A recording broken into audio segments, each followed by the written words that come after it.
စစ်တော့ဒီ World of Warcraft ဟုခေါ်သောဖျော်ဖြေရေးကွင်းတွင်အဓိကပြသထားသည့်လူသက်ဝေလာငါဝါကဖြစ်သည်လူများအတွက်ဆွဲမဲ့ဖွယ်ရာဖြစ်တော်လဲကွင်းအတွင်းဝန်ထမ်းအချို့ကတော့စစ်တပ်ကိုစောင့်ရှောက်နေသည့်အဖွဲ့ကအမှန်တရားကိုလိမ်ညာထားကြောင်းတန်တရားရှိနေကြသည်တနေ့တွင်တော့ထိုတန်တရားများသည့်အကြမ်းဖက်အဖြစ်ပြောင်းလဲသွားသည့်စစ်တပ်သည်ရုတ်တရက်စိတ်ဖောက်ပြန်လာပြီးဝန်ထမ်းတဦးကိုရေကန်အတွင်းဆွဲယူကာတပ်ဖြတ်ခဲ့သည်အခြားတစ်ဖက်တွင်မက်လီဆိုသည့်မိန်းကလေးတဦးသည်သူမ၏ချစ်သူချမ်းနှင့်အတူအေးချမ်းစွာနေထိုင်နေစဉ်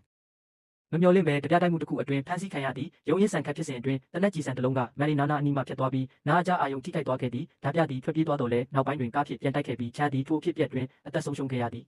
တနစ်ကြာအောင်မက်လီသည်ချစ်သူဆုံးရှုံးမှုနှင့်စိတ်တရားများကြတွင်နာကျင်စွာရှင်တန်နေခဲ့သည်ထိုအချိန်တွင်သူမ၏တငယ်ချင်း Trash ကစိတ်ပြေလက်ပြောက်ဖြစ်စေရန်ထိုင်းနိုင်ငံကိုအလဲပတ်သွားခဲ့သည်ထိုင်းမှာ George ဆိုတဲ့လမ်းပြနဲ့တွေ့ပြီးညဘက်မှာစစ်ရရှိတဲ့ World of Warcraft ထဲကိုတရားမဝင်ခိုးဝင်လိုက်တာတယောက်အသက်ခံထားရတာကိုတွေ့ပြီးသူတို့ထွက်ပြေးသွားခဲ့သည်နောက်တစ်နေ့မှာသူတို့၃ယောက်ကျွန်းတစ်ခုကို Jet